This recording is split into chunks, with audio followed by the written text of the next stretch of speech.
Prepare yourself for the only talk radio show you'll want to turn up. Crank this thing. Sirius XM Pandora presents the place where your hard rock and metal voice can still be heard. You bet your ass, baby. Unfiltered, uncensored, say whatever you want. Hit the record button. Anything can happen, you know? I know that ain't nobody out there came to be mellow tonight, now did you?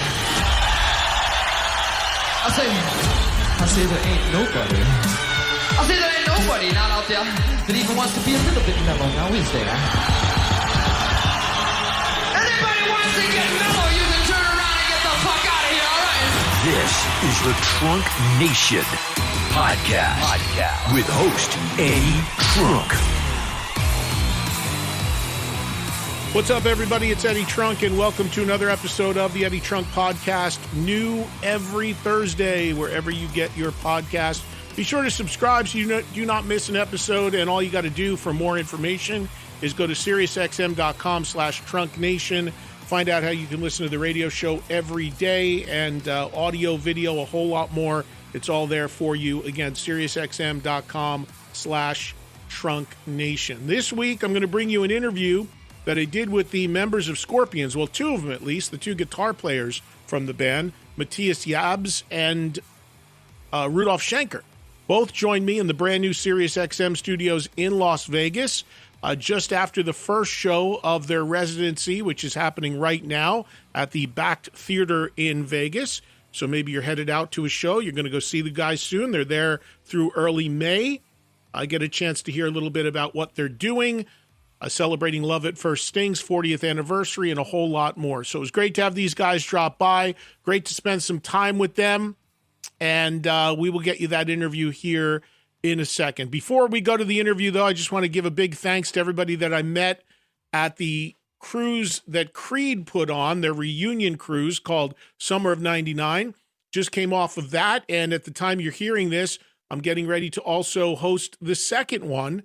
Two Creed reunion cruises, a big return for the band, and they've got a big tour coming up this year as well. It was great to do some Q&A with the guys, see the guys, spend time with them, and also all the other great bands that were on the ship as well. So looking forward to the next one, which is coming up, sailing this coming Saturday. So if you're going to be on board, hope to see you. If not, I'll give you recaps, of course, on the radio show. Listen to me daily, Trunk Nation, Faction Talk, Sirius XM Channel 103, live daily, 3 to 5 Eastern, noon to 2 Pacific, or anytime, audio, video, or more, available on the Sirius XM app. All right, let's get you to the interview this week. Again, Klaus and Matthias from Scorpions. This was the day after they kicked off their latest residency in Vegas. Great seeing the guys. Great chatting with them. There will be full video of this interview as well on the SiriusXM app very soon. Let's give you the audio right now on the Eddie Trunk Podcast. These guys just got here for their second residency here in Vegas, which kicked off last night inside Planet Hollywood. Since they played there last, the name of the theater changed. It's the same place, but it's now called I think Bakkt is how it's pronounced, B-A-K-K-T. I don't know. But anyway, it's inside Planet Hollywood. You know the theater. And of course, I'm talking about the legendary Scorpions. We have Matthias here. Good to see you. Hey, Eddie. Good to see you. You good? Let me make sure. Let me fix this so you get right up there. There you go. Okay. There, now we hear you perfectly. Alrighty. and Rudolf Schenker down on the end. Rudy, how are you? Good, Eddie. How are you? Good. Yes, it's a nice place. Yeah, we got a new spot here. How I can ask? How are you? Yeah, it's beautiful. Oh, I don't own it. Trust me, I don't own it. I just work from here. I don't own it. It's not my place. I wish I owned this place. Anyway, to sit here is already a nice thing. You know? Yeah. Well, you guys, I made the show last night. Fantastic. It was great to see the band play Love at First Sting in its entirety and a bunch of other great stuff as well. We'll start with you, Matthias. How did it feel for the first show? I'm sure first show always a little jitters, right? Yeah, I mean, we haven't played in 7 or 8 months. We finished the tour last year, end of July, somewhere in Portugal. And so now having a whole new set, being slightly rusty still, but it went very well. I was very happy last night. I didn't, from the audience, I know musicians have a different perspective than the audience, but from the audience. It sounded and looked well rehearsed, like you'd never know it was the first time. It was good, killer out front. How about you, Rudy? How'd you feel about show one? I mean, I tell you one thing, to rehearse well, it sounds great, but it sometimes can be boring. So in a little bit of, you don't know, it's very good because it gives you more tension. And also for the people, it's not so perfect, well done show. You know, it's rock and roll. Had nothing to do with perfection. Rock and roll is a feeling and energy. 100% couldn't agree more. Sometimes that spontaneity, sometimes a little mistake or something. It's the feel of a real live rock show. That's what it's always about, I think. Exactly. And but I honestly felt it was very smooth. Until you said that, I thought maybe you're out doing this around the world. I didn't know that was first last night. Very first show this year. Yeah. Did you come to Vegas much earlier to rehearse, or did you do it in Germany or something? We rehearsed in Germany for like 5 days, and then we flew into LA first, and, to overcome the jet lag. It's a 9 hours difference. And, we always come from Europe when we are here in the US. And that's why we needed a couple of days extra to adjust to the time. Rudy, playing Love at First Sting, which is 40 years old, it's remarkable that it's that many years already. Yeah. It's crazy. Time is running. It's unbelievable. It really is. I would venture to say, I would think I'm safe in saying this, it's the biggest Scorpions record in the catalog, probably, right, in terms of sales? That's a question, which country you're talking about? America. America, yes, 100%, yes. It's not so much in other parts of the world? No, of course, yes. But when you talk about the overall sales. Yeah. I mean, think Crazy World sold more than worldwide. Is that right? Yeah, I think so. Because of When to Change, obviously. Yeah. And I've said this so many times. You guys are huge internationally, huge globally. So obviously there's different markets. But here in America, for sure, I mean, as we know, the band really broke on Blackout, the previous record, and then Love at First Sting went to a whole nother level. There was no one like you in 83. Yeah, the most played rock song in the United States. Yeah, and then Love at First Sting hits and Rock You Like a Hurricane and Still Loving You, and things go really crazy. MTV's really big at that point, so they play a huge role. When did you have the idea to celebrate 40 years by playing the record in its entirety? I tell you one thing, by accident, it came somehow to us. We never would think about it, but people came to us and said, hey, it's 40 years. You can do something with it. It's a very successful album. Let's think about. And we did, and we said, yeah, great idea. Let's do it. And it's something for us also to go not on the road again with the same new latest album. It's something which we can look back and show also that rock is not only a one-day wonder. Rock, it's a lifetime statement. Yeah. Do you plan to do this? And I know you just started here in Vegas and you're here through early May, but do you plan to do Love at First Sting in its entirety around the world or just here? No, we said when we are doing it, then we do it worldwide because 40 years is not so only you're taking America. it on the road from here. Yes. And for you, we'll start with you on this one, Matthias. There are songs on the record, obviously, that you've played probably every time since the record was released. Rock You Like a Hurricane, things like that. Bad Boys Running Wild, all that. But what is, you got something like Crossfire on here or something that maybe I don't know if you've ever played it. There's probably 2-3 songs you've never played live, right? Right. Which ones? Crossfire is one of them. The Same Thrill. And I'm Leaving You, for example. But I'm not sure if we tried it years and years ago and then left it out. But we played all those songs last night. And it was good. I'm surprised to hear you say I'm Leaving You, because that was a huge song, at least here in America. Exactly. Yeah, we had a video with it also. But still, we never had it in the set, as far as I remember. I don't think so. Yeah, and the last time you guys played here 2 years ago, exactly 2 years ago, somebody told me that the last residency was, you were only doing Still Loving You like every other show, I think. The nights I went, you didn't do it. And that's a huge song, and now that's got to be in every time. Because we played, I think, No One Like You, because No One Like You was very big here in the United States. And Yeah, we played that in the encore. Yeah. And sometimes Still Loving You, but now we play it every night because it's on part the of record. Love at First Thing. Yeah. Exactly. How do you go about sorting out the set list for a Scorpion show after making music for 55 years, 54 years, the total catalog? I mean, to sit down and try to figure out, you've got fans like me and so many fans around the world. You got to do this one. You didn't do this one. Yeah. How do you even begin to 90, 100-minute set? Obviously, how do you narrow it down? Is it what you guys want to play at this point, or there's songs you have to play? Like, what's the balance? How do you do it? The most important point is that the songs are very good playable on stage. This is the most important point. We have a feeling when we play the song, yeah, this makes sense and this kicks ass, and also we have fun with. That's the most important point. And also, I mean, if you have a new record which you want to support, then you obviously pick new songs, like Rudolf said, which are playable.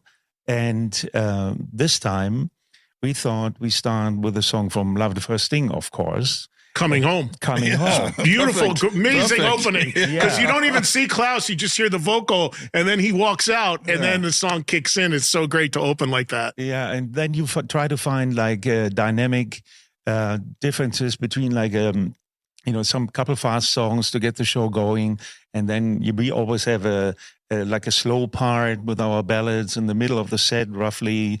And then we try to find a great ending, and obviously encores are special too.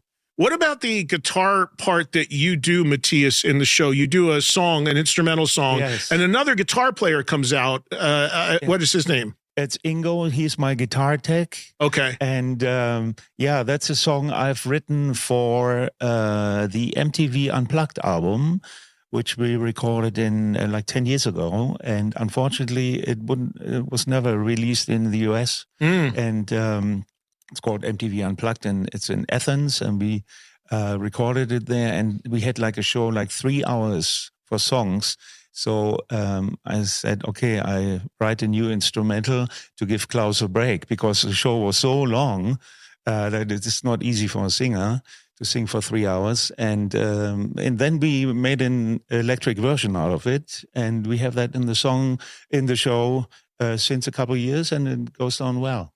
How is Klaus? Because last night I thought he sounded fantastic. You guys had to cancel some shows, and he said something on stage last night about, I've been through some stuff lately. Is he okay? Is Klaus, did he go through some medical stuff or vocal stuff? Or he just has to rest today because we play again tomorrow night. No, but I mean overall, because you had to cancel some shows not too long ago, right? With the Mexican festival, actually. Right. That would have been the first show of this year.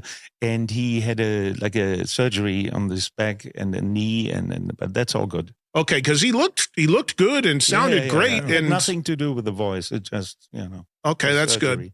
And Rudolf, I was really happy last night that you did a couple songs from the latest album, Rock Believer, because I know you put a lot of work into making that record, and you showcased it when you were here 2 years ago when it was brand new. And we did that interview out in the lobby, if you recall, before you guys played. Yeah, of course. But at that time, it was brand new, and you were just starting the first residency.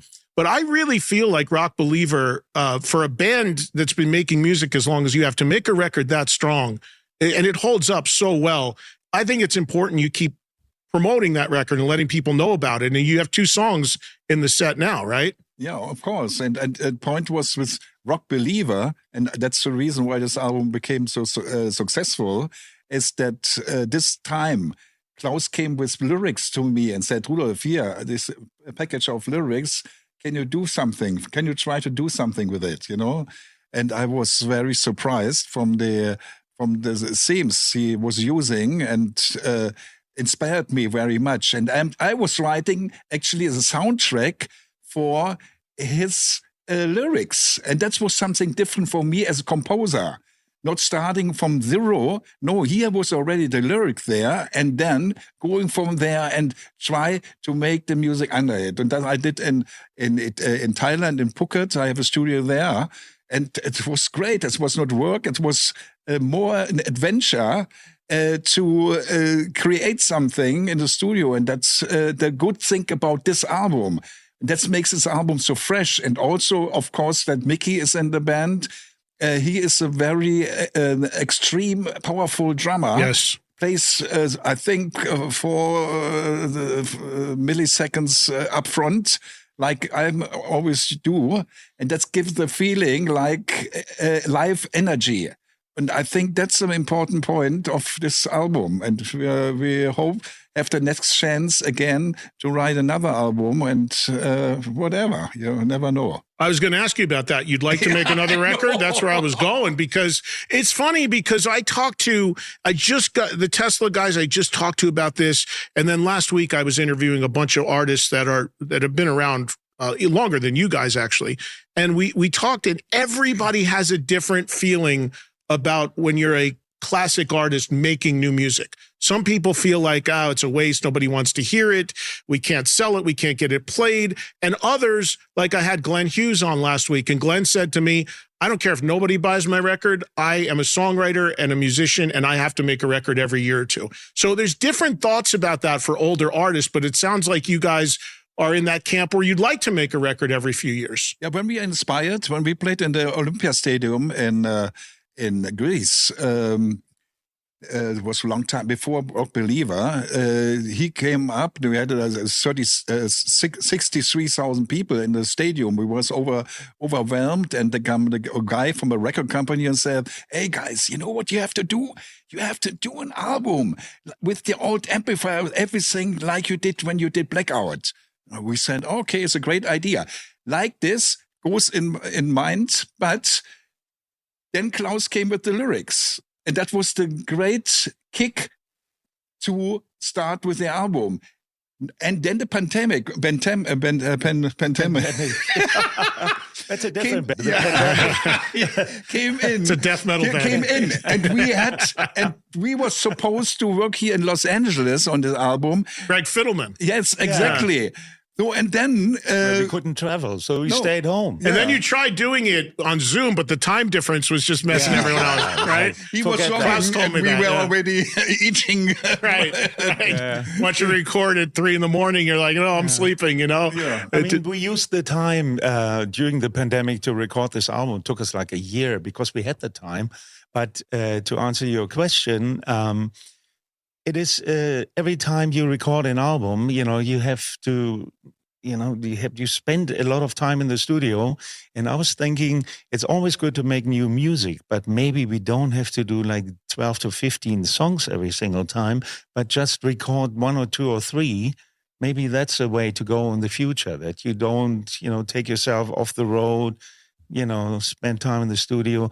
If you have a great idea, record it, release it. That's possible. That's today. exactly what the Tesla guys said a little while ago, that they're doing singles every few months because they said it's too costly for them to come off the road and dedicate a year to doing a record, which they feel they need to make a really good record. Yeah. So there's different thoughts about it.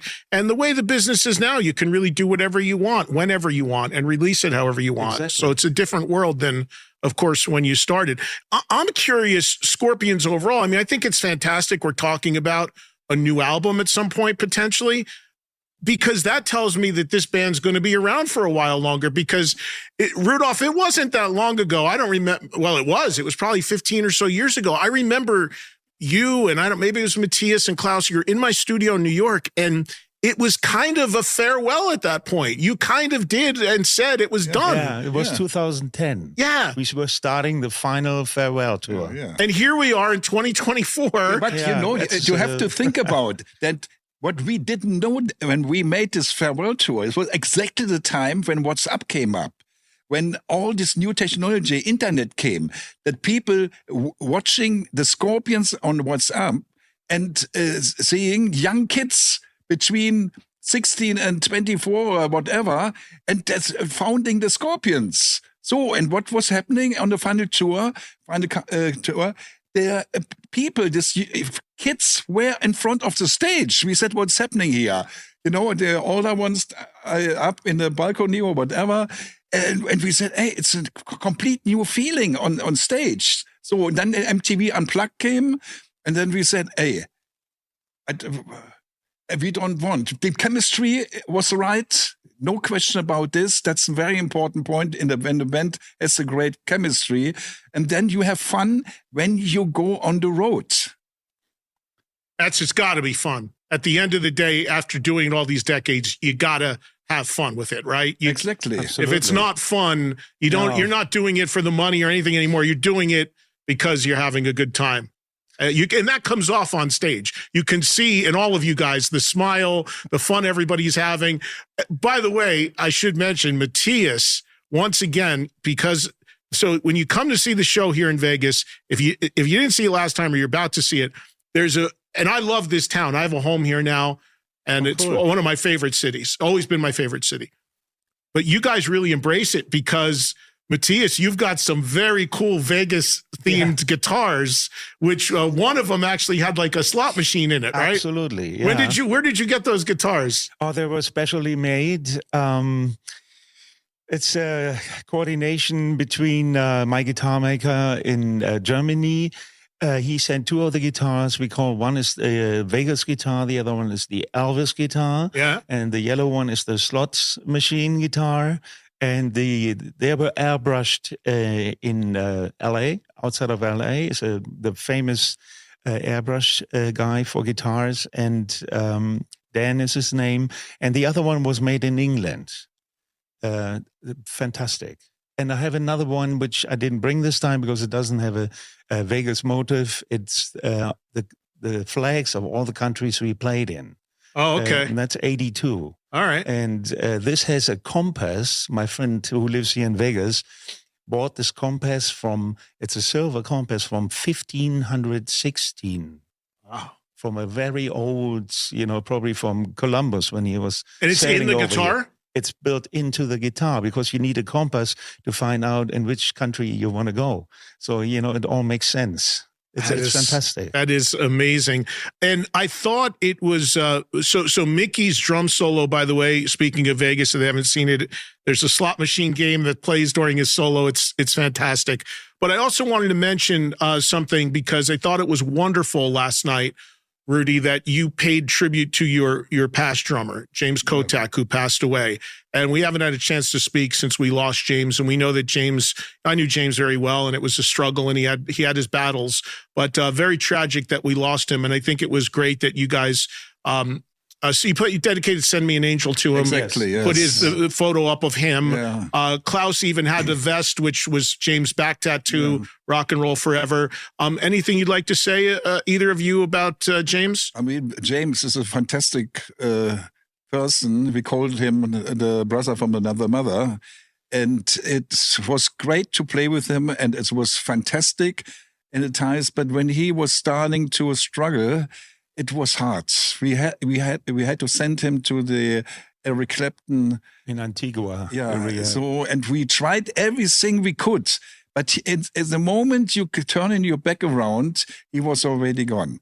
And that's in the end. In the end, we was only playing to click, and we said we can't do that. And then by too bad. Lemmy died, and then Matthias had the idea to call Mickey. And we started rehearsing with him. Mickey was like great on drums. He was like also as a person, very nice. We said, okay, we have to make a decision. And then we said, it's very hard. We can cry, but we have to stick to the future. And we tried everything. And now we make it with Mickey. And Mickey is a fantastic person as well, in a different way. He's playing more straightforward. James was a little bit more playing around a little bit, which was very nice as well. He was also a good singer for backing vocals. But, it was a time to make it change. We lost a very good friend. Yes, very good friend. Yeah, well, the rock and roll world did, because that was the thing about James. Not only did he love being in Scorpions and love playing with whatever band, but he loved rock and roll. He loved too much. Right. Well, the bad things that come with it, he loved too much. But the music he loved as well. He was so passionate about it, and Did you know that he was a great trumpet player? Oh, I did not. Now I remember we were on tour in Russia before all the crap started, and there was a band playing in a hotel. They had brass, and he just, I think he was drunk, but he just walked into this band, grabbed the trumpet, and started playing a solo. Is that an right? amazing one? Yeah, these guys couldn't believe it. You could have worked some trumpet into Scorpions records. Who knew? No. We got some. I could talk to you guys forever, but I want to let the audience get in and ask you a few questions before we run out of time here. I just got to say, I'm so happy the band's continuing. I'm so happy that we're here in 2024 with Scorpions tour and the run in Vegas and more stuff to come and potentially a record. So, Rudy, there's no plans, no more farewell talk for a while. This is, you just go full steam ahead. Forever, as long we can. As long as you could. Well, I got to say, too, both of you guys are in remarkable condition and shape. What do you do? Please tell me, how do you take care of yourself? Rudy, what are you doing over there? I started very much yoga from when I was 16, 17, and I started already to take care what I eat and what I'm doing and make sport and stuff like this. But on the other hand, I was also playing rock and roll very much in my life, Human pyramid. The yin and yang kind of situation, and sometimes too hard and too much. But anyway, I always found the middle back again. And that's the important point, that you find back to yourself, that you make the mistakes you did before, you clean them up and start going forward. And that's the way, that's the secret of my life. Everybody has his own secret. You have a young kid, don't you? Exactly. My kid is, I have one which is 53. That was on the beginning of the career, and now on the maybe part of the end of the career. Richie with 8 years old. 8? Wow, 53 and 8. His brother, and the older brother, the older son, he has 2 kids, 16 and 19. So, and they called him uncle. 8 years old guy. Matthias, you have kids? Yes, I have one son, and meanwhile, I have 2 grandchildren. 2 grandchildren. Yeah, the daughter is 3, and the son 1 year old, and they come to visit to Vegas in a week from now. Nice, nice. I remember, Rudy, when I spoke to you, and you just had your latest, your youngest. And I said to him, you remember I said to you, you're definitely going to be staying on the road for a while longer. You don't want to be 70 years old dealing with an infant. But I tell you one thing, it's what I have is a good relationship to the school. And when we have very interesting parts, a life program to do in the world, then I can take him out of school. And my wife is teaching him because... the mother of my wife was a teacher as well, and she knows how to handle this and stuff. In this case, I can take him on the road on private jets and all this stuff, and he learns a little bit from the world and then goes back to school, and that's a good situation. I don't have to really go too long without him, because it's very nice when you have a little kid and, to see the evolution of this kid. That's unbelievable. It inspires you also very much. Sure, I'm sure. One other thing I've got to ask you, Rudolf. So last night, I'm watching the show, and Matthias is playing all these brilliant guitar solos as he plays on all these fancy, beautiful guitars, right? And there was a moment in the show, and I didn't know this. There's one song in the show, and I can't remember which one off the top of my head, where you play the solo. Which one is it? Well, there's 3 of them. It's Big City Nights, Still Loving You, and Coast to Coast. Last night, it was Big City Nights, and you had a flying V, and it was between your knee, and you were playing the solo. Yeah. And I'm sorry if I'm bringing up a sore subject, but you looked exactly like your brother Michael. I have the same family. Well, I know, but I know that there's been some division there lately. Have you guys mended the fence? It's from his side. Nothing from you. Nothing. I love him. He is a great person. I watch him since he was a baby, and I love him. And I brought him into all the bands he had in the earlier times, and took care that he is not going downhill. It's up to him. He's a very extreme person. He can't be in a band. He's not a band person. He is an extreme, great guitar player. So, and that's a different situation. So you guys still don't talk at the moment? In a moment, no. I from my side, I would talk immediately. I have nothing to say. I even can't be bad with him because I know what the situation is where it talks from. Uli is a complete different. Uli John Ross is a complete different person. He really realized what we did compared to what he's doing, and that was a higher range. You have to make do a plan when you want to say, my brother wants to be one of the best guitar players in the world, and I said I want to play in one of the 30 biggest rock and roll bands in the world. So that's same thing happening, but it's a different world. Yeah. Yuli was just on this show 2 weeks ago with me, and he's on tour now playing. And he said wonderful things about you guys, and he talked about Matthias coming in and everything, and he's playing as we speak in America as well right now. Cool. I know. Yeah, he was playing in San Francisco. Somebody told me it was a great concert. Very good. Uli and I grew up together in the same area outside of Hanover. Is that right? Yeah, and I went to school with his younger brother, and we all started playing guitar together. I mean, Uli was already ahead a little bit, but we knew each other way before he ever joined the Scorpions. Yeah. Amazing, no? That was Hanover and its surrounding. It's somehow a great place. There must be a special air. Michael, Uli, the two of us. My question was going to be about seeing you play like that when I saw you with the V in that stance and playing the solo, and I said to myself, well, wait a minute. Rudy is the older of the brothers. Did Michael copy Rudy, or is Rudy copying Michael? This guitar has something to play it this way, you know. It's wedges in. I was playing before Michael this guitar. The point was that Michael, when we had to play a big festival in Höxter with us Ekta Broughton band and stuff. He came to me and said, we can't play. I have no guitar. I said, oh, you have no guitar? Okay. I was going around, hurry up, and got the melody maker and said, okay, here's the guitar. Okay.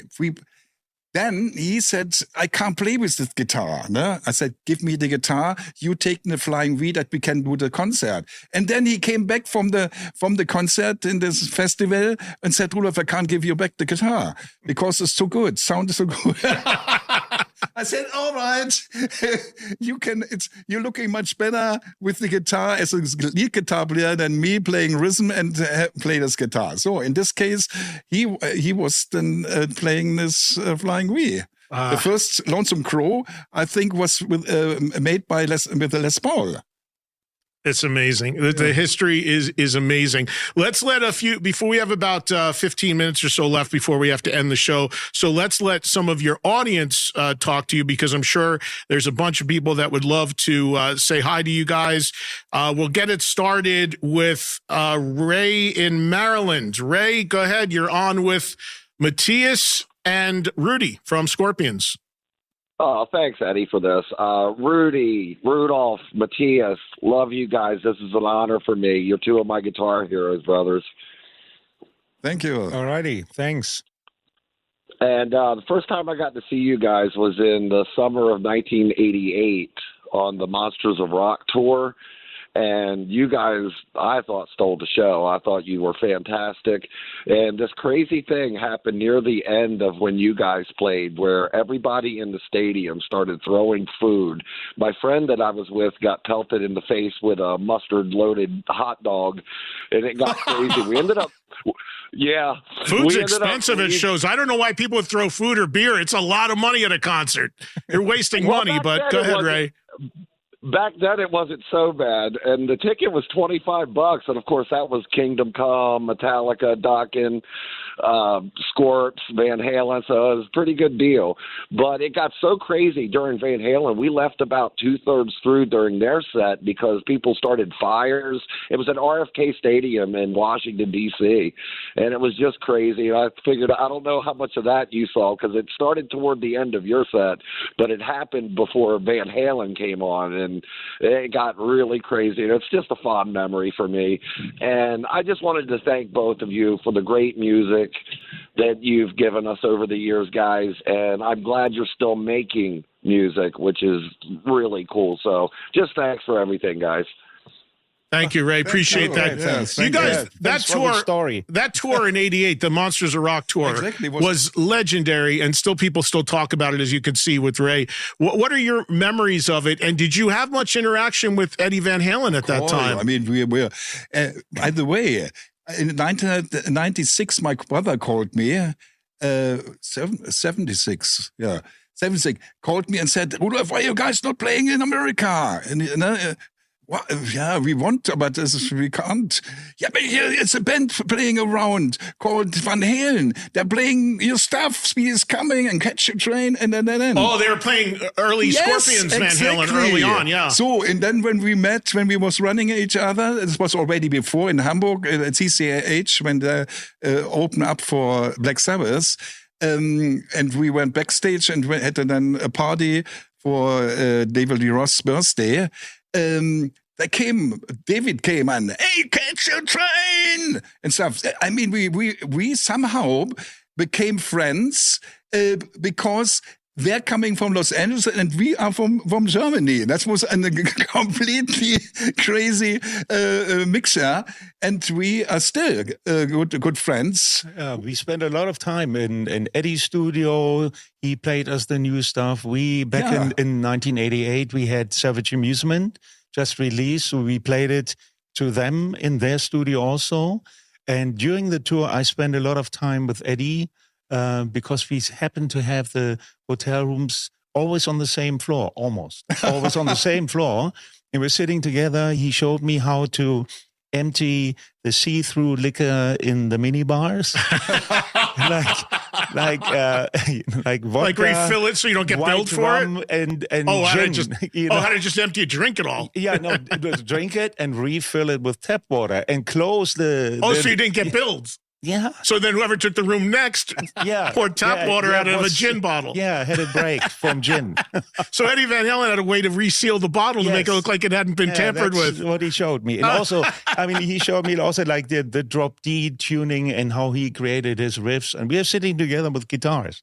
Wow, that had to be amazing. It was great. He was a very nice guy. Yeah, that's what, of course, everybody says. From a guitar player standpoint, though, Rudy, your brother was probably here touring with UFO, I would think, at the time. Yes. And then he sees Van Halen and hears about him in the club playing your old songs. Exactly, yeah. And then when you first heard him, you heard Eddie play, were you like, what's going on? I mean, that's the reason why we went in Hamburg, CCH, to see Van Halen open up for Black Sabbath, and we was blowing away. The first album was amazing. Yeah. I mean, that was really a time killer. Yeah, that was when Van Halen opened for Sabbath on that Van Halen's first tour.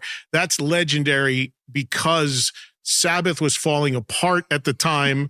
And they were hanging on by a thread and already done at that time. And then you had this young band coming out, and for them to follow Van Halen at that time, impossible. On that Monsters of Rock show, the guys in Dokken talked about how difficult it was to follow Metallica because on that tour, they were going on after Metallica. Yes. And Dokken was killing each other and Metallica was about to explode.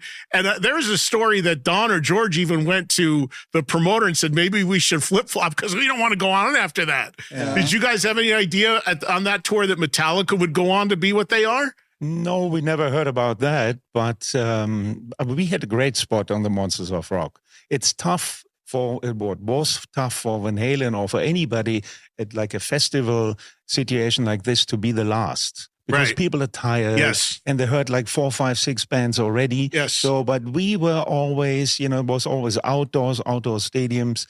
We started when the light changed. It was just about to get dark. And then, you have that effect of the twilight, and then the light show kicks in. And that's, before it's getting too late. So we looked very good at 1988 at the Monsters of Rock tour. Yeah, even now I know there's marquee value in saying you're the last band, the headliner, but these festivals now, 50 bands in one day or something, I just look at the lineup, I get tired. I was like, I'm too old for that. But if you think about it, I always say to the bands, I think the second to last or third to last spot is the best spot. The sun's in a little bit, people aren't burnt out, and there's still a lot of energy. Let's get another call on. Matthias and Rudolf are here. We are live from Vegas on Trunk Nation, 844-686-5863. If you want to say hi to the guys, we'll go to Florida. Tommy joins us live right now. Tommy, you're on with the guys. Go ahead. Oh my God! Thanks for taking my call. You guys are like heroes. I love I went to one of your concerts down here in Florida, like maybe 2002. It was one of my all-time favorite concerts. So I just want to thank you for that. My question for you is this: when I watch your videos, even now, it looks like you guys are having so much fun. Like the Big City Nights video, I love that video. And what was it like to make the Rhythm of Love video? Because there's a lot of good-looking women in that video. And you guys must have had a blast. Yeah, that was That's fantastic. one of my favorite videos of all time. Rudy, Rudy's got a look on. I'll shut up after this, but you've got a look on your face in that video like you're having a really good time. They're making that thing. We tried to make the best out of it. Rudy had 3 more kids after that video. It looks like it. All right, guys. Hey, thanks for making all the great music. I'll let you go. You guys are awesome. Thank you, Tommy. Thank you so much, Tommy. Tommy. The videos were fun. I mean, you guys look, it's always funny to me because I think back, and a lot of the stories between us too, because years ago, like 15 years ago, I remember you guys first started touring over here again. And I don't know, you probably don't remember this, but you played a place in Oklahoma and I hosted the show. It was a festival and it was a zoo. There was a zoo behind the backstage. It was called the Zoo Amphitheater. It's still there, Oklahoma City. But then people were still kind of re-embracing your music again. You were still trying to figure it out. Cause I don't know if you guys recall, I was there and you called me back in the dressing room and you were talking to me, you're like, Eddie, what's going on? In America, like people call us hair band, but we started in the 70s. We don't know what all this is. And I said, yeah, we're still trying to get past all that nonsense. And we were talking about it. And, in America, as you know, you guys broke on Blackout and that's what people know you for. But the history of the band goes back so much further than that. And then you break in America when this thing MTV is taking off, and suddenly you're in this position where you've got to make these videos. And some of them, you look like you were having fun on all of them, but some of them were very much of the time, let's just say, in terms of what you were doing. And they cost a lot of money too. Did you enjoy making all those videos? I mean, I think when he's talking about girls, the most fun was leaving you, no?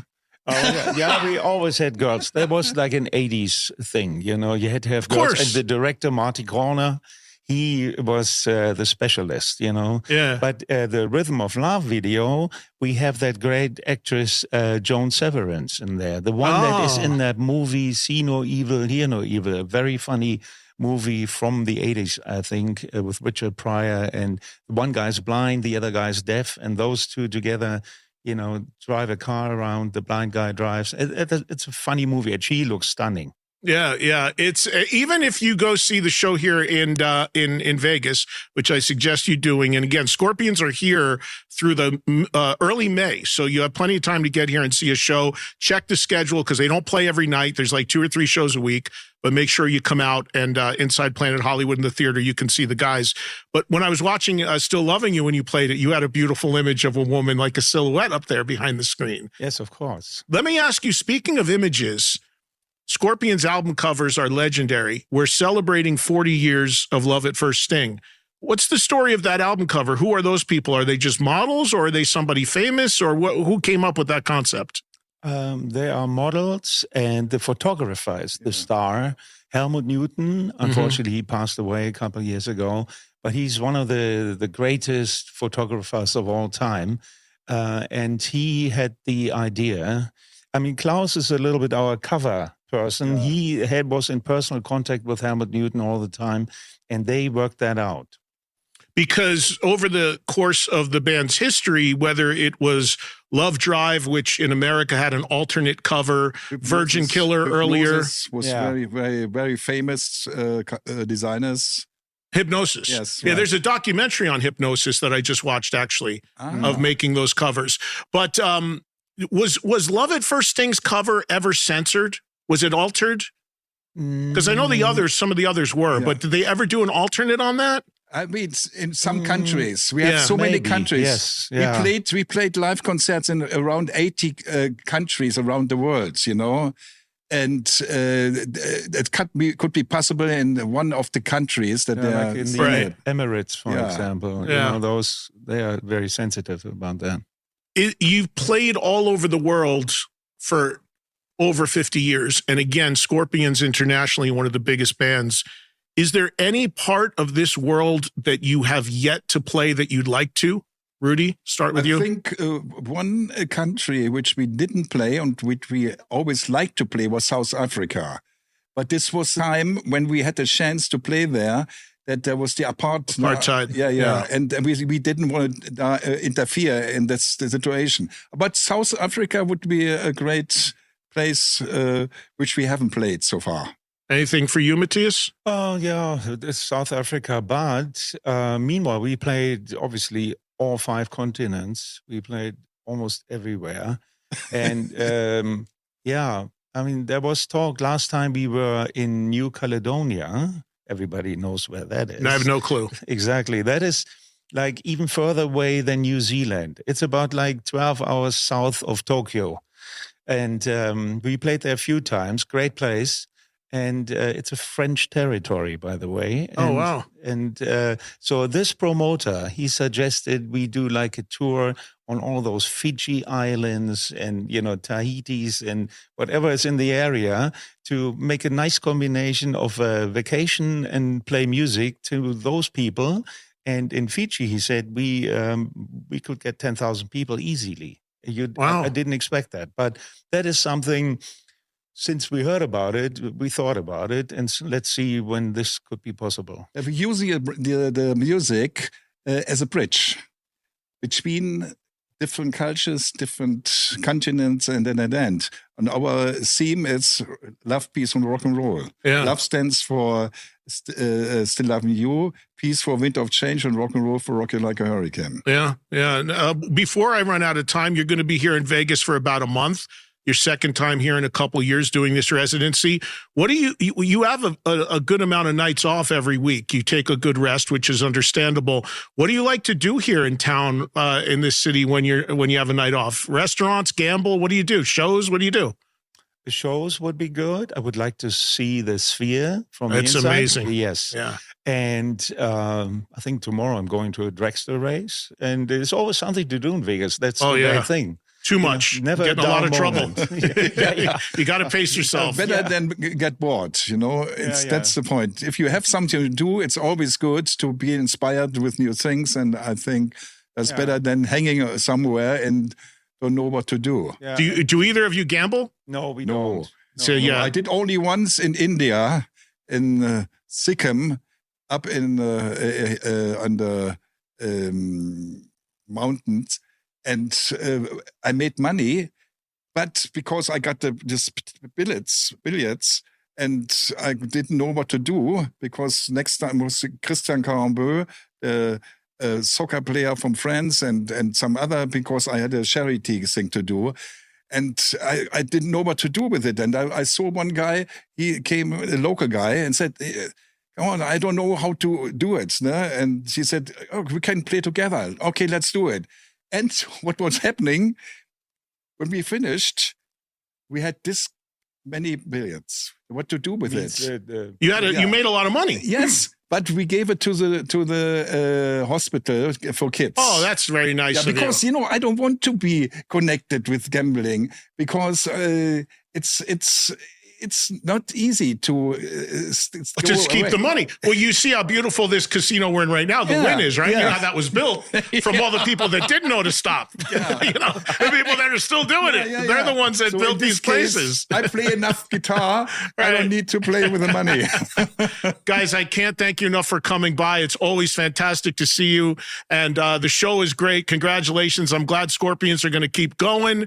And everybody come to Vegas and see Love at First Sting played it in its entirety. Bunch of other great tunes as well in the set. And again, they'll be here through early May. And then we'll see what happens after that. And what's announced next. Matthias, Rudolf, thank you so much. Thank you. Thank you, because it's always great to do interviews with you. Appreciate it. Thank you so much. Well, thanks to Klaus and Matthias. It was great to break in that new studio in Vegas with those guys. And we'll be doing more from there in the coming months, weeks, years, whatever the case may be. Whenever there's some cool guests in Vegas, we'll wrangle them and get them to that brand new cool facility at the SiriusXM studios inside the Wynn Casino in Vegas. And I will keep you guys posted on more activity there, because you can come by and watch and listen if you like. If you happen to be in town when I do some of this stuff, you can look through the glass and you can hear the audio on the outside as well, which is pretty cool. But it was great to break it in with Matthias and Rudy. And again, their residency continues through early May inside Planet Hollywood at the Backed Theater. Follow me on social media at Eddie Trunk. You can do that on X, Instagram, or my page on Facebook for more info and updates. You guys have a great rest of your week. Back next Thursday for another episode of the Eddie Trunk Podcast.